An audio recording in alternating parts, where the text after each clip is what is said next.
Hi, my name is Fashawn Wilson, producer and co-director of The Stranger Within Fibroid Stories. That you're not going to believe this, but there was a young woman in the waiting room waiting for her sister to recover, and a doctor came out and said to her, "I'm so sorry. I know your sister's only 25 years old, but I had to give her a hysterectomy for her fibroids." I'm sure at 25 years old, she didn't even know that there was a possibility that she could wake up without her uterus. Your first reaction is like fibroid tumors. What does that mean? Is it cancerous? Fibroid, what is a fibroid? The fibroid is basically a tumor, but a benign tumor, a fibrous tumor. They can cause symptoms, depends on the size and the location in the uterus, within the uterus, female organ. Not every fibroid causes problems, and not every fibroid has to be removed. It's not life-threatening, but it's debilitating. It's really debilitating.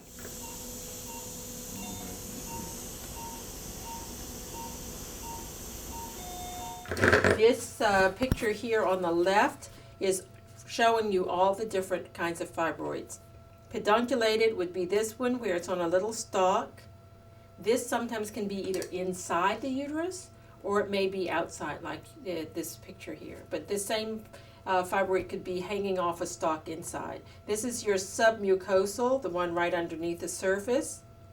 This is the subserosal, right underneath the outside of the outside surface or covering of the uterus. And this would be intramural, which is in the middle of the muscle. All those round things in this picture represent fibroids.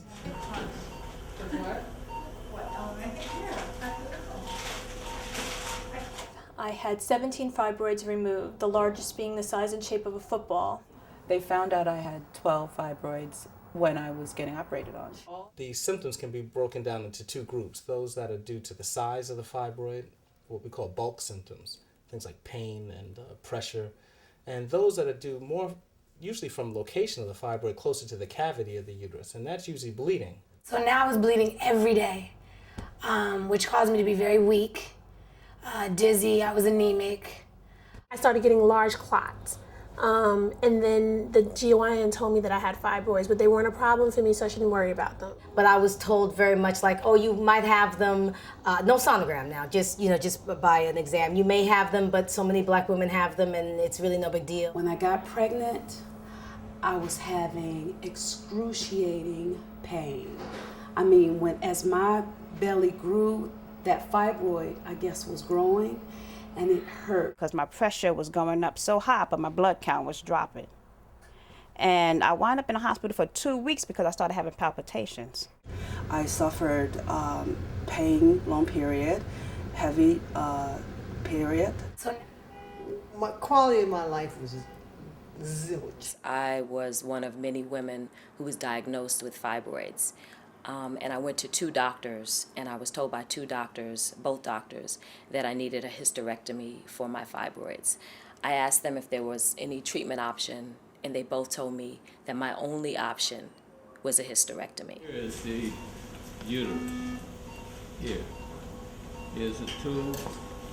A hysterectomy is a removal of the uterus, which includes the fallopian tubes, the ovaries, and it's a full hysterectomy, and the cervix. A partial hysterectomy is just removal of the top of the uterus. It's called supracervical hysterectomy, which might be necessary sometimes with extensive fibroid disease, but never a full hysterectomy for fibroids. 600,000 women a year are given a hysterectomy for fibroid tumors. And according to Dr. Stanley West, 90% of those hysterectomies are unnecessary. I was walking through the OR waiting for my turn to go, and I was watching a normal uterus being removed from a 40-year-old woman. Anyone who knows a woman might know someone who has been affected by fibroids.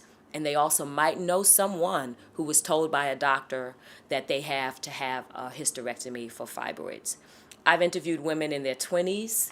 I've interviewed women in their 30s being told that they have to have a hysterectomy. You have to have a hysterectomy, and you will have to be cut from your breastbone down. A lot of doctors tell women to get a hysterectomy. I think it's just an easy job. It's a 1, 2, 3 job for them. Really scared because my doctor mentioned about hysterectomy again. After the hysterectomy, she was very ill. I remember after the surgery itself, she just seemed like she was dying. One thing I did hear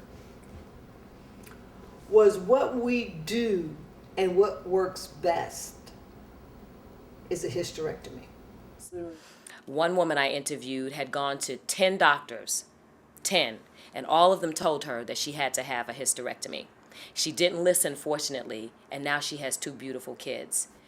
If you look at the homologue between male and female, the prostate in the male, the uterus in the female, testicles in the male, ovaries in the female. You tell the man, oh, we're going to take out your prostate, get rid of your testicles. You've had your children. You don't want any more children.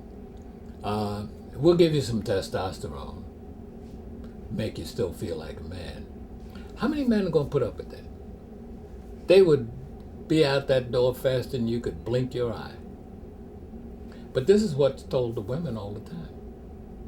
And women need to be informed about the treatment options. Women need to know that other women have similar stories in their experiences with fibroids. So please donate to The Stranger Within Fibroid Stories.